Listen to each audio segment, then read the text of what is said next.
Well, this is Thomas Doherty with the Division 34 Mental Health Work Group, and we have Kirk Schneider with us. And Kirk is a noted existential humanistic psychologist, someone I've followed for many years, and he's also candidate for president of APA this year. So Kirk's going to be speaking to our social hour tonight and about his thoughts about climate change and therapy and mental health in the natural environment. So I'll hand it over to Kirk. Thanks so much, Thomas, and thank you all for this opportunity. Well, first of all, I'm very curious to hear more about your questions and concerns in this area, but I am very, as many of you, very disturbed about our current relationship with the natural environment in particular. And I think that psychology, and in particular depth psychology, can add some important insights into what's going on with us as a species, and in particular in our industrialized world. What has driven us to this point where, you know, we are so wedded to what I call a quick fix, instant result model for living, that our technological bent has in many ways driven us to this point where we are experiencing all of these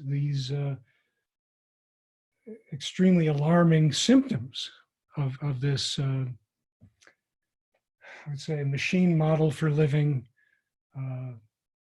kind of, in some ways, a defense against our primal experience of nature.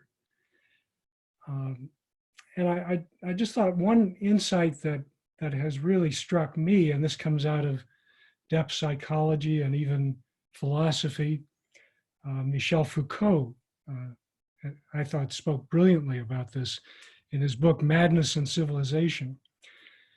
And I hope you bear with me here because I know I'm speaking about a little different dimension than maybe you all deal with, but I also hear you speaking about the importance of mixed methods and of taking a qualitative perspective on these issues as well as quantitative.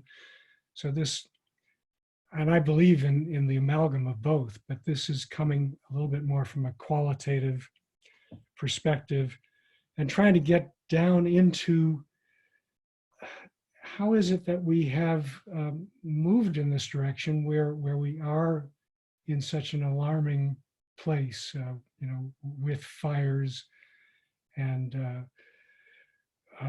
with the change and obvious change in climate, drastic change. So one concept that has been very powerful for me from that book is that it seems that fear plays a very big role in our movement toward this alarming situation with our environment. And I think Foucault had a very powerful point about how at around the 1300s and just the very beginnings of the onset of the Industrial Revolution, there were a lot of very positive aspects to that. But one of the maybe very negative aspects is that it was a kind of reaction formation against the so-called Dark Ages and what we had experienced, at least in the Western world, around a very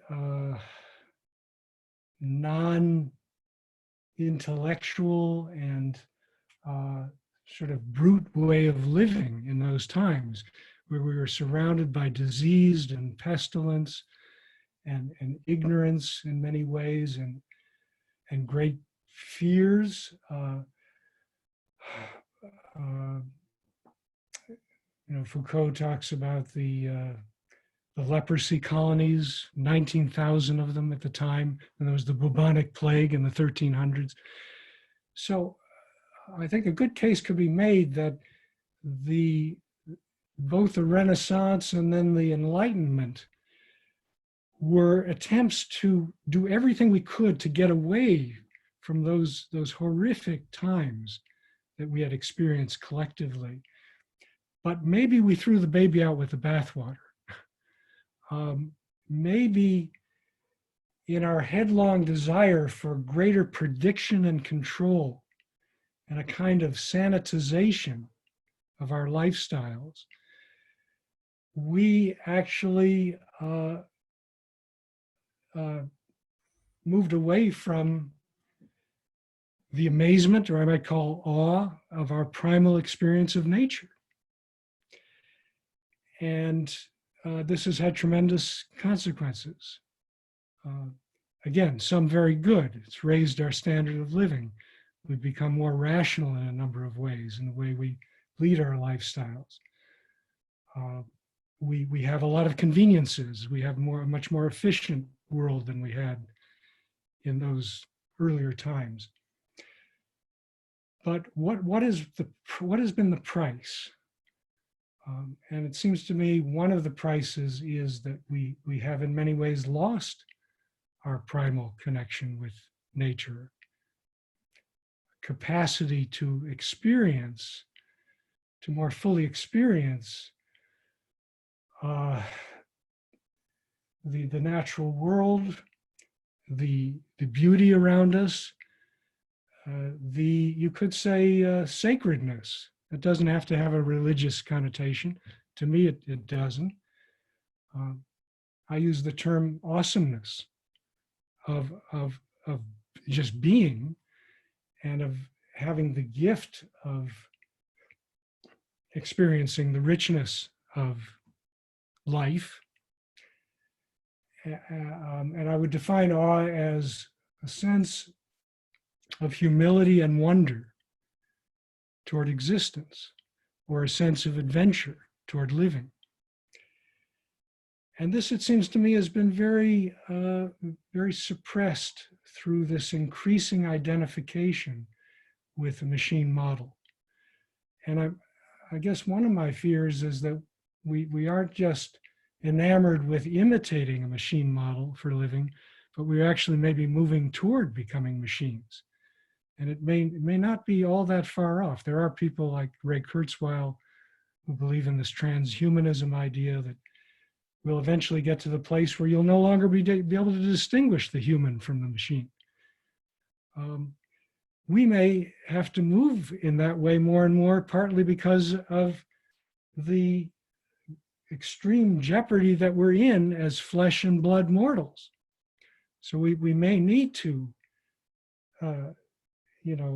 attach all kinds of computerized and mechanical components to our bodies. But as psychologists, I hope we're concerned with what this does to our experience, our deeply intimate experience with our own lives, with those who are close to us, and again, with the natural world. And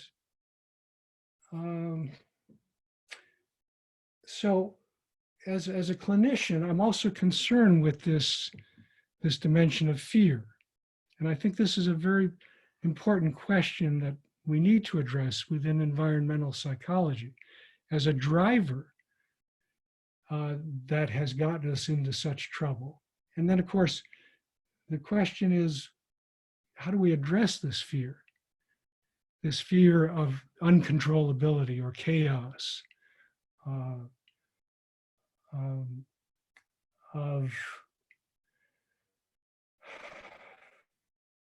of death at some level. I mean, I think that anxiety should be introduced into the equation. As a bottom line, fear tends to have its roots in a sense of helplessness and insignificance. And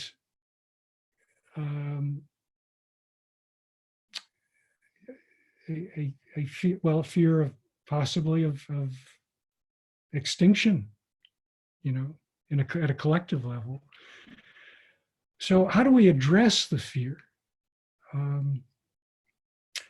I think that we go a long way to addressing the fear by providing conditions where people can stay more present to the kinds of fears that come up around, for example, living in a more naturalistic way without all our computers and our machines and our conveniences. We can do that in therapeutic settings. We can do it in dialogue settings. And that's actually one of my platforms as a candidate for president of the APA is I want to promote more social dialogues where people can share their intimate experiences of, for example, the question of climate change and, how they relate to that. Are they willing to change their lifestyles so that we can combat the climate change? And what would that mean? Would that mean, again, more of the sense of being lost, without the quick fix and the instant result of whatever mechanical device it is we have at hand? Somebody mentioned their work with wilderness adventures, and I suppose for therapeutic settings, certainly that could be another place where people develop a greater capacity to experience the amazement or the awesomeness of life, and perhaps bring those experiences into their more everyday lives, within cities and within our industrial complex, to try to effect changes, either in their own lives or maybe at the political level.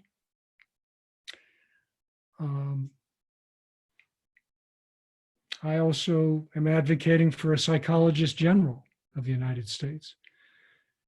I think this would really elevate our platform and our influence as a field. And certainly the psychologist general could, work with APA advocacy and other federal agencies. But I think we need somebody who stands toe-to-toe with medicine in terms of influence on the culture that focuses strictly on more psychosocial approaches to the mental health crises we have. And certainly climate change is one of them. And I would think that a psychologist general would want to draw from resources that you all are exploring around how people can deal with the climate change and how they can hopefully reverse it and institute some reforms, and how vital that is to our mental, our psycho-spiritual health, as well as our physical health, lest we move faster and faster toward this singularity that some of these futurists talk about, where you'll no longer distinguish the human from the mechanical. Anyway, I've said a lot of things here, and I realize it's a bit all over the map, but maybe you have some further thoughts about it. I could certainly speak to the importance, as I view it, of cultivating a sense of awe toward living, and certainly in regard to environments and how important environment is to evoking that sense of sacredness about life. Sacredness of life is really a key issue here. And where are we with that, individually and collectively? Yeah, maybe it would be helpful just to wrap up this section to share one concrete sort of tool that you use when you work with people, either within a therapy setting or a mentoring setting, to help someone tap into awe. I mean, I think of creativity as a really great place to go with a lot of these problems because it really brings us up in a positive way. But I think awe is similar, right? It's a very broad and build kind of emotion, right? If you could maybe share, a tool that someone might take away either to use personally or to use when they're working with someone, that would be helpful. Well, I think one concrete way of working with or cultivating a sense of awe is giving people space to stay present to their fears, and through that to discover the more of who they are, if that makes sense. To get beyond the identification with the fear and begin to see other possibilities. So I'm trying to think in environmentally speaking. Well, I certainly think that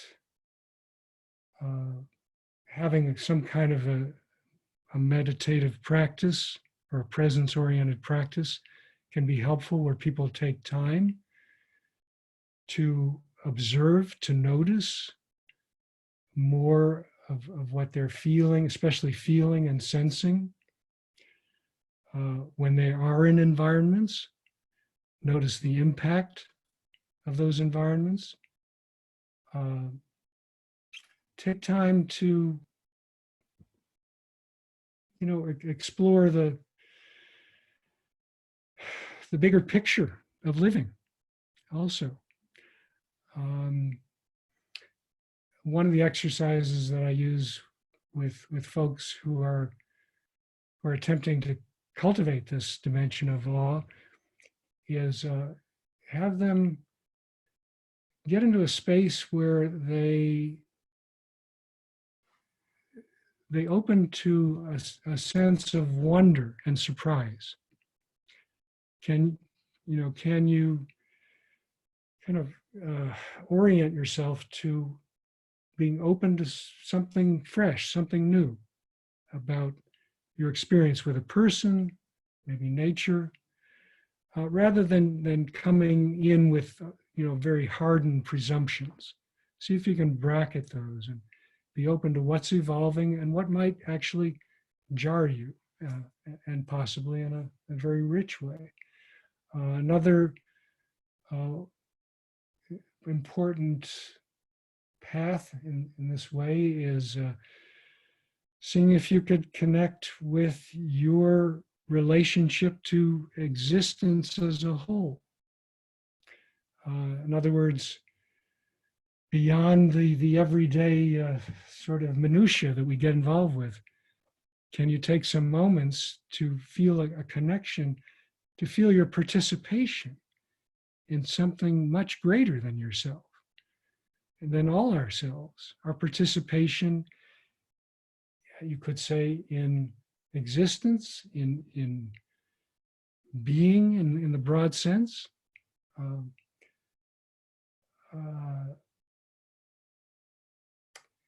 No matter how you view the cosmos, it seems to me it's incredible. And to be able to have that glimpse can lift us out of very narrowing and degrading kinds of identifications that we often get into, often very negative, identifications. So to realize you're part of something much greater and that's ongoing can be quite enriching. Noticing more of the details of things in nature. For example, sometimes I take walks and I have certain smells that come out, from maybe flowers or even soil, and it brings me back. It opens up new worlds or worlds that I haven't thought about in a long time, and just takes me on a trip back to when I was a kid, and I'm right there, where I was playing in the dirt, or exploring in a forest, and the excitement of that, the tactile quality of that, the tactile quality of playing sports, in the muck, let's say. Something energizing for me about that. So to be able to open up both the details and the largeness of life, to open up more emotionally rather than just coming at people and at things from a strictly cognitive or intellectual standpoint, but seeing if you can actually, allow yourself to be impacted, to be moved by who you're with or what you're with. Okay, so these are It's really also helpful. I was going to say the passing nature of life and time, to tune into that sensibility as well, to realize that all of this is moving by very quickly. And can we take a moment to acknowledge that and acknowledge the richness of this moment, because of that? Because it's all going to be gone.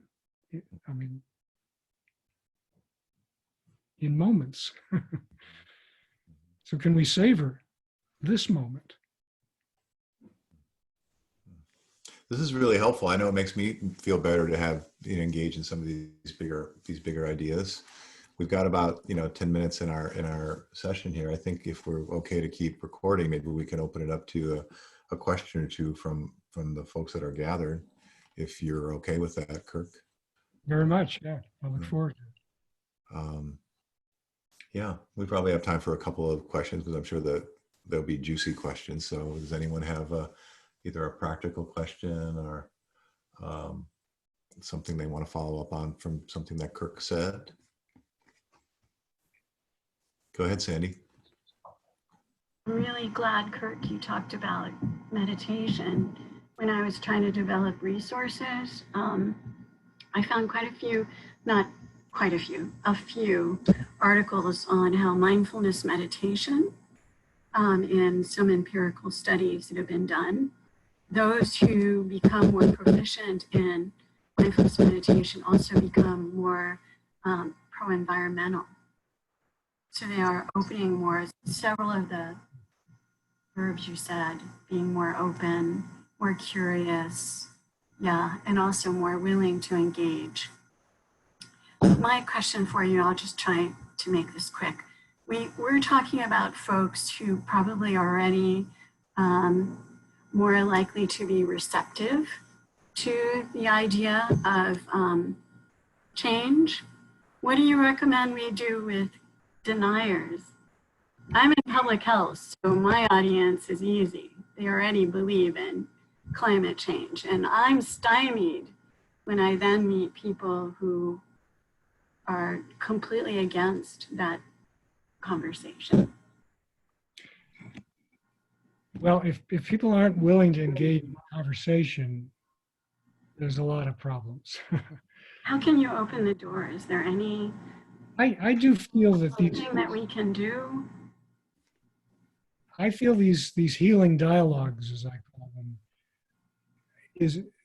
are one door toward at least opening these kinds of conversations.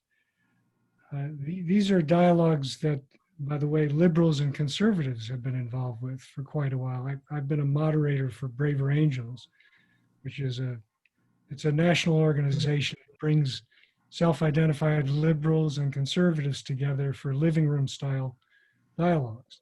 And I've drawn from that to develop a dialogue approach I call the experiential democracy dialogue, which is a one-on-one dialogue between people who are on very contrasting sides of an issue. And certainly climate change has come up as one of those dialogues in the groups that I've run. And these are highly supportive, structured dialogues that gradually get people to open up to each other in very personal ways. So they tend to be quite moving and help people to see the humanity of each other. By the end of these dialogues, such that there is an increased chance of achieving some kind of common ground. And so this is something I would attempt to foster between people who have a great deal of skepticism or concern with the kinds of interventions that people are calling for to address climate change. You know, the so-called deniers. I mean, there are people who maybe are not extreme in terms of denying climate change, but have, let's say, very, very conservative views about it and don't necessarily trust liberals' points of view or the science about it. Well, okay, enter into a conversation with somebody who will open up more personally about their experience of the need for climate change, and have that person hear out this other person and what their skepticism is about. But the initial phases of these dialogues are about first getting to know these people personally before you jump into the debate per se. So I don't have time to go into the structure of it. That's wonderful. It's true. It's a relationship. Great. Relationship is a lot about it. And we're trying to start a mass movement of relationships across these divides. I mean, that's what the depolarization of America is about. Thank you. Yes. That's great. We have time for maybe one more question. Did someone else have a question, comment, or something, or follow-up? I was just curious, sorry, let's start the video again. I was curious to what extent you think childhood upbringing and that sort of context might condition the experience of awe in nature and what that affords. I think it's critical. I mean, I know we talk more and more now about cyber babies. I mean, kids who from day one are immersed in the digitalized world and environment and may not even have much of a chance to experience some of the things that people of my generation have experienced, as far as more raw contact with the streets, with the outdoors, with nighttime, exploring places and people in very naturalistic ways, if you will. So yeah, I think that's huge. I think child rearing is huge. The question of how to bring a greater sense of awe into child rearing is a really important question. Can parents, provide more of those naturalistic possibilities for kids, realizing how restrained they are going to be through their pivotal years. Just one quick example, I insisted on taking my kid to the ocean, and it's freezing out here, so we wear wetsuits. And from a young age, we've immersed ourselves in the ocean with another friend, and we've done this since he was 6-7 years old. And I think that has been a very important aspect to his own love of nature and of hiking and camping and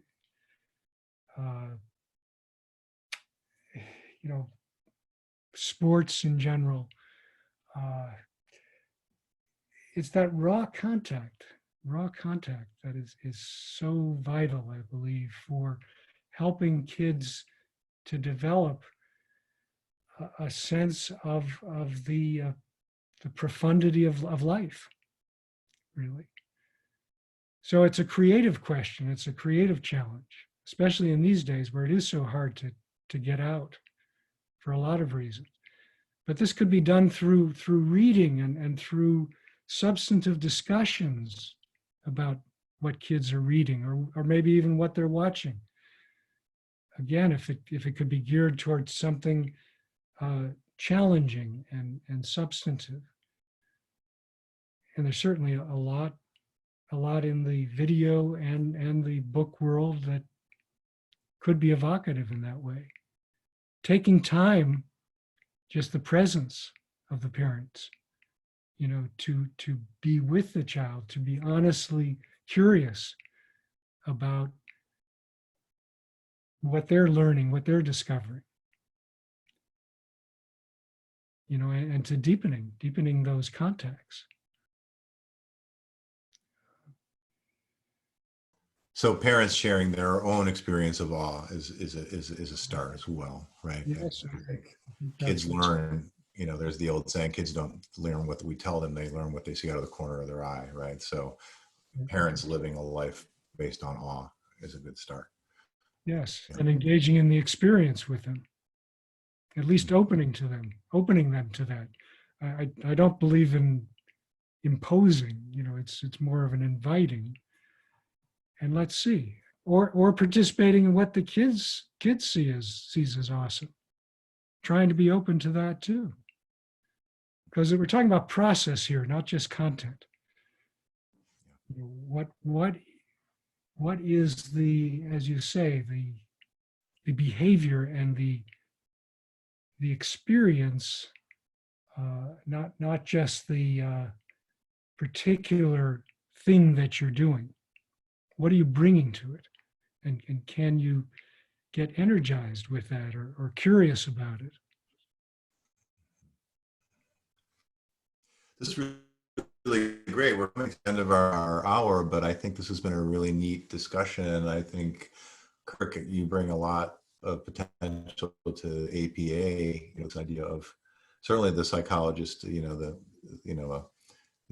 psychologist general is a great idea for the US, but I think you're also bringing, you know, focus on process to the APA, you know, in a sense of dialogues even within among members, and having the APA look inward in terms of its own organization and its own process.